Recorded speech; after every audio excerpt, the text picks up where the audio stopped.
I never thought I'd end up in the mountains. I was a city kid through and through, spent my whole life surrounded by concrete and glass towers, worked in a climate-controlled office where the biggest physical challenge was carrying my laptop bag. But after my company downsized and I found myself suddenly unemployed at 28, my uncle offered me a summer job at his logging operation in northern Montana. I figured, why not? I had nothing keeping me in Seattle. My apartment lease was up, and honestly, I needed to clear my head. So I packed my car with everything I owned and drove 12 hours into the wilderness, expecting maybe to find some peace and quiet, maybe get in shape, maybe figure out what the hell I was doing with my life. What I didn't expect was Reed.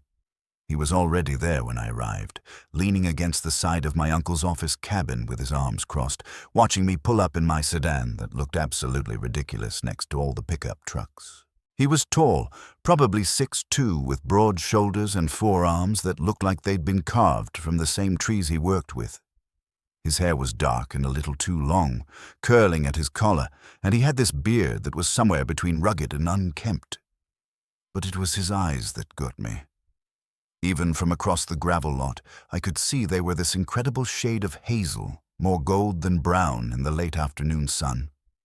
He didn't smile when my uncle introduced us, just gave me a nod and shook my hand with a grip that made me acutely aware of how soft my palms were. Reed was going to train me, my uncle explained. Show me the ropes, teach me how to handle the equipment, make sure I didn't kill myself out there. Reed didn't look thrilled about it.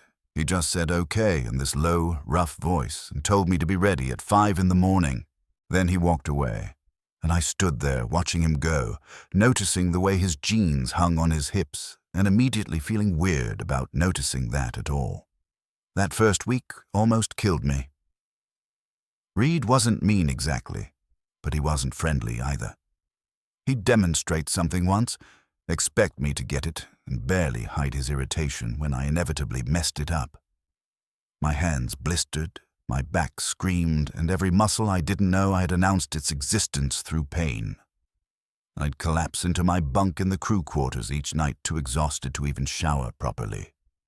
But I noticed things about Reed during those long days. The way he moved through the forest like he was part of it, never wasting emotion, always aware of everything around him. How he'd pause sometimes and just listen to the trees, his head tilted slightly, like they were telling him something. The careful way he maintained his equipment, his hands surprisingly gentle as he sharpened blades and checked chains. And I noticed that sometimes, when he thought I wasn't looking, his expression would soften and he'd watch me with something that might have been curiosity. The moment everything changed happened on a Thursday morning, 2 weeks into my time there. We were working a section away from the main crew, and Reed decided it was time I learned to use an axe properly.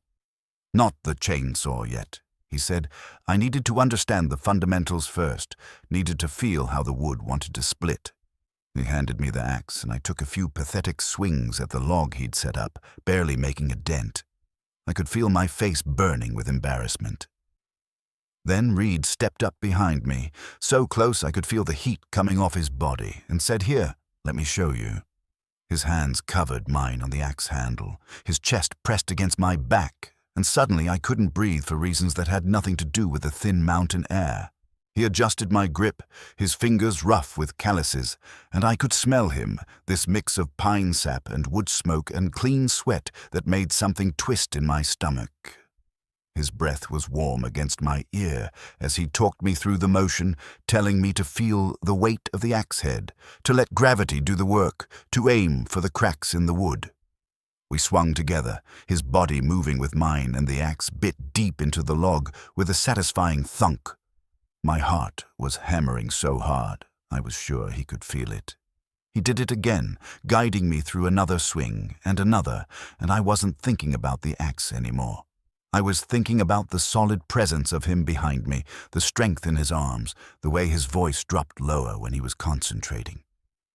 When the log finally split, he stepped back quickly, like he'd suddenly realized how close we'd been standing, and there was this moment where we just looked at each other, and something unspoken passed between us. After that, things shifted. Reed started talking to me more, asking me questions about my life in the city, actually listening to my answers. He'd share his lunch with me, these amazing sandwiches he'd make in the crew kitchen, and we'd sit on the tailgate of his truck and eat in comfortable silence while the forest buzzed around us. He told me about growing up in a small town, how he'd been working in the woods since he was 16, how he'd tried college for a semester and hated every minute of being trapped in classrooms. He asked me why I really came out here, and I found myself telling him the truth, that I'd felt lost, that my whole carefully planned life had fallen apart and I didn't know who I was without the job title and the career trajectory. He nodded like he understood exactly what I meant. I started noticing more things. The way his face would light up when he talked about the forest, this passion that transformed him from gruff and closed off to almost boyish. How he'd sometimes touch my shoulder or my back when he was showing me something, casual contact that made my skin feel electric. The fact that he'd started waiting for me in the mornings, having coffee ready, timing it so we'd walk to the work site together. I caught him staring at me once when I was taking off my shirt to wash up at the outdoor pump, and when our eyes met, he didn't look away immediately like I expected. He held my gaze for a long moment, and I saw something flicker across his face before he turned back to his work. I lay awake at night in my bunk thinking about him, about his hands and his voice and the way he smiled, rare but devastating when it happened. I'd never felt like this about anyone, let alone another man. I'd had girlfriends in college, a few relationships that fizzled out because I was always holding something back without knowing what. Now, at 28, lying in the dark and listening to the wind in the pines, I was finally understanding what I'd been holding back. I was terrified of what I was feeling, terrified of misreading the signals, terrified of ruining the friendship that had become the best part of my days. So I didn't say anything. I just kept showing up, kept learning, kept existing in this strange tension that seemed to build every time we were near each other. Then came the storm. We'd been working a site about 3 miles from the main camp when the weather rolled in fast, the way it does in the mountains. 1 minute the sky was clear, the next it was dark as evening and the wind was whipping through the trees like something alive. Reed took one look at the clouds and said, we needed to get to shelter now. There was an old ranger cabin about a mile away, closer than trying to make it back to camp. We half ran through the forest as the first drops started falling, fat and cold, and by the time we reached the cabin, we were both soaked through. The cabin was tiny, barely more than 1 room with a wood stove and an ancient cot, but it was dry. Reed got a fire going while I stood there, dripping on the floor, shivering. He turned around and his eyes traveled over me, and I realized my wet shirt was clinging to me, practically transparent. I saw his jaw tighten. He grabbed a blanket from the shelf and tossed it to me, told me to get out of the wet clothes before I got hypothermia. Then he turned his back to give me privacy, started peeling off his own soaked flannel shirt. I tried not to stare at his back, at the play of muscles under his skin, at the way water droplets traced down his spine. I failed. I changed into dry boxers and wrapped the blanket around myself, and when I said I was decent, he turned back around. He'd changed too, was wearing dry jeans but no shirt, and I had to physically force myself to look at his face instead of his chest. The cabin was warming up from the fire, but the air felt charged, heavy with something unspoken. We sat there as the storm raged outside, rain hammering on the roof, thunder rolling through the mountains. Reed made coffee on the wood stove, and we shared the single tin cup, passing it back and forth. Our fingers would brush with each exchange, and neither of us acknowledged it, but neither of us pulled away either. He asked me what I was going to do when summer ended, if I was going back to Seattle. I said I didn't know. I said maybe I'd found something here worth staying for. He looked at me then, really looked at me, and asked what I meant. My heart was in my throat. I could have played it safe, could have said something about the mountains or the work or finding myself. Instead, I said, I think you know what I mean. The silence stretched between us, Reed's expression was unreadable, and I felt panic rising in my chest. I'd ruined everything. I'd misread the whole situation, and now it was going to be awkward and awful, and I'd have to leave. I started to say something, to backtrack, to apologize. But then Reed moved. He crossed the small space between us in one step, cupped my face in both his hands, and kissed me. It wasn't gentle, it was desperate and hungry, like he'd been holding back just as much as I had, and when I kissed him back, I felt something inside me click into place. This was what had been missing. This was what I'd been searching for without knowing it. His hands were in my hair, and mine were on his bare skin, and the blanket fell away. And I didn't care. He pulled back just far enough to look at me, his eyes searching my face, and whispered, "Are you sure?" I answered by kissing him again, and this time it was slower, deeper, full of promise. We ended up on the cot, which was barely big enough for one person, let alone two, but we made it work, tangled together while the storm raged outside. We talked for hours, confessing things in the firelight. Reed told me he'd known he was gay since he was 15, had left his small town partially because of it, had learned to keep that part of himself hidden out here where the crews were rough and traditional. He said he'd noticed me the moment I arrived, thought I was beautiful, even though I looked completely out of place, had been fighting his attraction to me because he thought I was straight. I told him about my confusion, my failed relationships, the feeling that something fundamental was missing from my life. I told him that being near him made everything make sense finally. He kissed me again, soft and sweet this time, and said we'd figure it out. We had time. The storm could last all night for all he cared. I fell asleep there, in that tiny cabin, wrapped around him, feeling safer and more myself than I'd ever felt in my entire life. When we made it back to camp the next morning, nothing had really changed except everything had changed. We were careful around the other guys. Professional, but Reed would catch my eye across the work site and smile. This secret smile just for me, and I'd feel warm all over.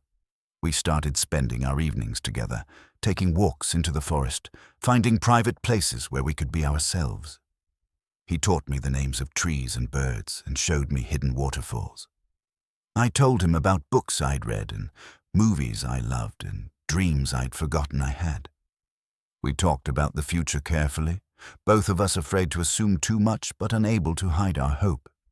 One night, about a week before the end of summer, we were sitting on this overlook that Reed had shown me, watching the sun set over the mountains, and he took my hand, just held it, our fingers interlaced, and said he didn't want this to end.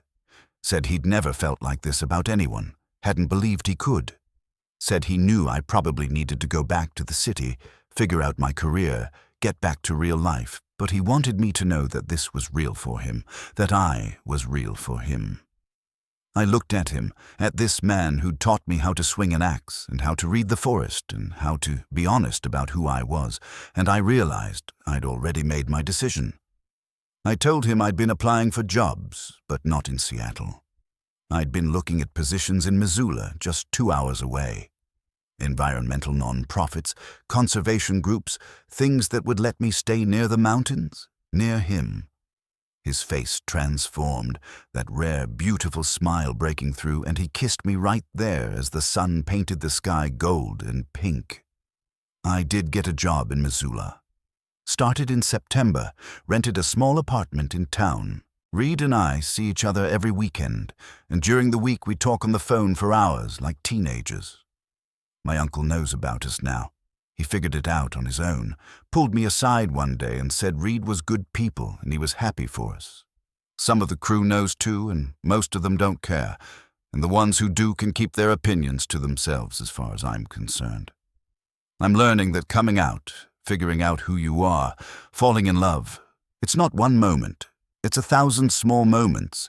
It's hands covering yours on an axe handle. It's sharing coffee from a tin cup during a storm. It's choosing to stay when leaving would be easier. It's letting yourself be seen, really seen, by another person.